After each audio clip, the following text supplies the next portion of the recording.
लोनी से एक चौंकाने वाली खबर सामने आई है, जहां योगी सरकार ने तैनात नगर पालिका के एक अधिकारी पर जनता के चुने हुए जनप्रतिनिधि को धमकाने का गंभीर आरोप लगा है। मामला लोनी नगर पालिका का है, जहां एक सभासद ने आरोप लगाया है कि नगर पालिका के अधिकारी मनोज कुमार ने न सिर्फ उनके साथ अभद्र व्यवहार किया, बल्कि खुलेआम धमकी भी दी। सभासद का कहना है कि अधिकारी ने कहा, कुछ दिन बीजेपी की सरकार है, उसके बाद सपा की सरकार आएगी, फिर हम तुम्हें देख लेंगे। अब सवाल उठता है, क्या एक सरकारी अधिकारी इस तरह खुलेआम राजनीतिक धमकी दे सकता है? क्या जनता के चुने हुए प्रतिनिधि भी अब सुरक्षित नहीं है? पीड़ित सभासद रुपेंद्र पाल का आरोप है कि उनके वार्ड में जानबूझकर विकास कार्य रोके जा रहे हैं, और जब उन्होंने आवाज उठाई तो उन्हें धमकाया गया। इतना ही नहीं, मनोज कुमार पर पहले भी कई शिकायतें दर्ज होने की बात सामने आई है, लेकिन कार्रवाई क्यों नहीं हुई? क्या किसी बड़े नेता का संरक्षण है? क्यों खामोश है पुलिस प्रशासन? और क्या लोनी विधानसभा में इसी तरह दबंगई से काम होगा? अब सबसे बड़ा सवाल, क्या इस मामले में जांच होगी, या फिर यह मामला भी फाइलों में दबकर रह जाएगा? अभी हम उपस्थित हैं लोनी नगर पालिका के वार्ड नंबर 30 में। वार्ड नंबर 30 में एक प्रकरण घटित होता है। बताया जाता है कि जनता के चुने हुए जनप्रतिनिधि के साथ लोनी नगर पालिका में कार्यरत कुछ अधिकारी दबंगई दिखाते हैं, अभद्रता करते हैं। तो उसी की जानकारी लेने आज हम पहुंचे हुए हैं जनप्रतिनिधि के पास और उनसे जानकारी लेंगे कि आखिर पूरा प्रकरण क्या है। सर, आपका नाम? मेरा नाम रुपेंद्र चौधरी है।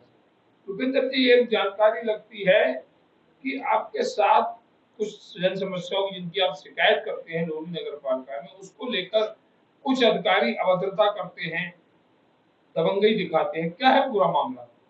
ये बहुत लंबे समय से, मैं पिछले लगभग 1.5 वर्ष की बात मैं करूँ तो मेरे द्वारा या जनता के द्वारा जो भी शिकायतें की गई है, तो नगर पालिका की तरफ से उनका कोई भी निस्तारण आज तक नहीं हुआ है। पहले एक अतिक्रमण जो खड़ंजा लगा था 3 फुट पाट के, उस पे से 8-8, 10-10 फुट के गाटर गाड़ दिए, आधा काम किया। उसके बाद कहते हैं कि भी यहाँ चौदहदी काम होगी, जबकि सघन आबादी क्षेत्र में चौदहदी का कोई विषय ही नहीं है। और वो तो पहले से ही नगर पालिका द्वारा कि खरंजा लगा हुआ है, रजिस्ट्रियों में वहाँ गली खुली है, उस सब के बावजूद उस पर कोई काम नहीं। कहते हैं बार बार, तो कहीं ना कहीं उनका पारा हाई होता है। ऐसे ही 2024 में एक 10-15 लोगों के द्वारा एक एप्लीकेशन दी गई एक गाटर गाड़ के रास्ता अवरोध करने के विषय में। उसके बारे में चर्चा करते हैं तो वो कहते हैं कि मकान तो बना लिया, लेकिन मकान की सुरक्षा के लिए उन्होंने गाटर गाड़ रखा है। अब नाली के बाद गली में गाटर गाड़ के मकान की सुरक्षा होती है, तो नगर पालिका के कौन से एक्ट में है?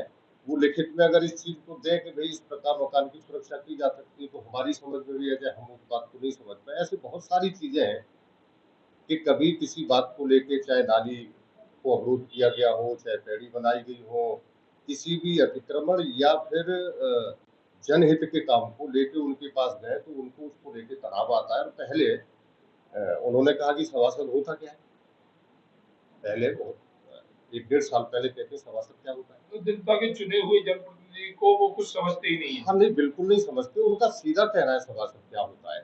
उसके बाद कहते हैं कि भाई भविष्य का हमारा कोई ठेका तो है नहीं, भविष्य का ठेका हमने ले रखा। इसकी शिकायत भी मैं लिखित में पहले कर चुका हूँ कि उन्होंने इस प्रकार के शब्दों का इस्तेमाल किया। हम नाली बनाने की कहते हैं, विकास कार्यों की भी हालांकि जो जेई है उनकी जिम्मेदारी लास्ट में पड़ती है, लेकिन अभी ये रास्ता जहाँ बैठे हैं मार्केट के नजदीक में, ये रास्ते के लिए यहाँ पानी भर जाता है। इसको कई बार कहा गया, बोले कि भाई तुम्हारे वार्ड में एक ईंट भी नहीं लगने दूंगा मैं। और अभी कहा ये जय मनोज कुमार ने कहा जय मनोज कुमार कि एक भी ईंट तुम्हारे वार्ड में नहीं लगने दूंगा। और 15वें वित्त के कार्यों में बहुत सारे वार्डों में नाली खड़ंजे का कार्य हुआ है, वहां टेंडर हुए हैं, लेकिन वार्ड नंबर 30 में ये प्रमाणित अपनी बात को उन्होंने किया है कि एक भी काम नहीं होने दूंगा, तो मेरे यहाँ एक भी काम नहीं लगा है। ऐसी बहुत सारी चीजें अब रही पीछे में। कई बार एप्लीकेशन देने के बाद में बार बार जब मैं गया, तो अभी 10 तारीख में मैं गया, तो हमने कहा कि जी कोई ऐसा काम तो हो 1.5 साल में जिसको आप निस्तारित करके हमें ये कहें कि ये हमारी जिम्मेदारी, तो कहते हुए जनप्रतिनिधि जी का काम है। ये 10 अप्रैल की बात है। ये 10 अप्रैल लास्ट की अब ये बात है। तो उनका कहना ये है कि जनप्रतिनिधि सामंजस्य बिठा के लोगों के बीच में बैठ के जन समस्याओं का समाधान करें। अब ये संभव है क्या? फिर ये अधिकारी कर्मचारी जो सरकार ने लगाए हैं, वो उनका काम क्या है? केवल पैसा गिनना तो काम नहीं है कि यहाँ से हम कमाएंगे पैसा ले जाएंगे। विकास कार्यों को लेके, गुणवत्ता को लेके भी मैं कई बार शिकायत कर चुका हूँ। मौखिक रूप से और लिखित रूप से करने के बाद भी वो ये कहते हैं कि जांच हो गई है, गुणवत्ता ठीक है, लेकिन तुम्हारी कोई आवश्यकता ही वहां नहीं थी, तुम हो कुछ नहीं जो तुम्हें मौके पर बुलाया जाता।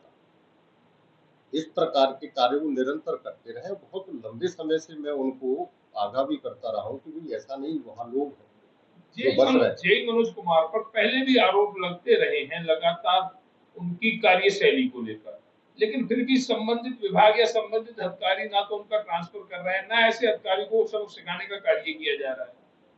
नहीं, लंबे समय से मैं ये कह रहा हूँ कि मैंने ही शिकायत की और बहुत सारे लोगों ने की, और बहुत सारे हमारे जो पार्षद भाई है उनको उन्होंने कहा कि पार्षद होता क्या है। जब उनके दिमाग में एक चुने हुए जनप्रतिनिधि की जो लगभग 15 से 20 हजार लोगों का प्रतिनिधित्व कर रहा है, वहां के लोगों ने उनको मत दे के चुना है, और विकास और बाकी सारी व्यवस्थाओं की जिम्मेदारी उसकी वहां है कि उनके निस्तारण के लिए, उन समस्याओं के लिए उनके पास जाए। जब वो ये समझते ही नहीं है कि भी सभासद कुछ होता भी है तो फिर उनका निस्तारण वो क्यों करेंगे। और भाषा अमर्यादित उनकी शुरू से ही रही है। कई बार ऐसे मौके आए, अब तो सरकार की कह रहे हैं कि थोड़े दिन की सरकार रह गई, सरकार बदल जाएगी जब देख लेंगे कितने बड़े भाजपाई। और भाजपाई का विषय नहीं है, विषय जन समस्याओं के निस्तारण का है। तो भूपेंद्र जी, जो ये नकारात्मक रवैया है जी साहब का, उसको क्या, उसके पीछे क्या कारण मानते हैं, वो ऐसा क्यों कर रहे हैं?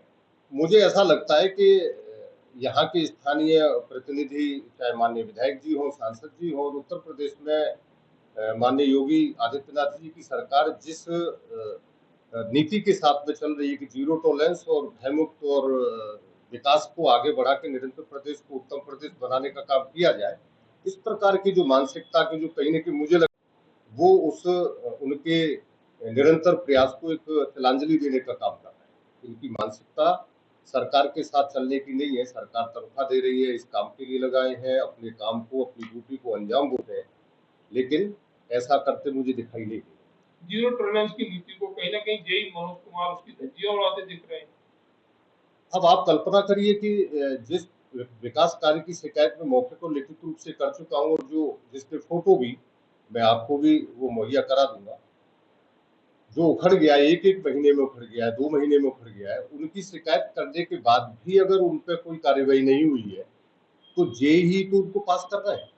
भाई जिम्मेदारी उन विकास कार्यों की गुणवत्ता की और कार्य कैसा है, इसकी जिम्मेदारी एकमात्र जेई की है, और जेई साहब उनको पास कर रहे हैं। मुझे लगता है कहीं ना कहीं घोटाला किसी प्रकार की व्यवस्था उनकी रही हो, लेने के पास होकर सब पेमेंट उनके हो रहे हैं, तो इससे ज्यादा और क्या कहेंगे स्थिति। भूपेंद्र पाल जी ने जेई को लेकर कुछ शिकायतें दर्ज कराई हैं, उन शिकायतों पर अगर कार्रवाई नहीं होती है तो जनप्रतिनिधि का अगला कदम क्या होगा? निश्चित रूप से ये यहाँ से सीट की शुरुआत होगी।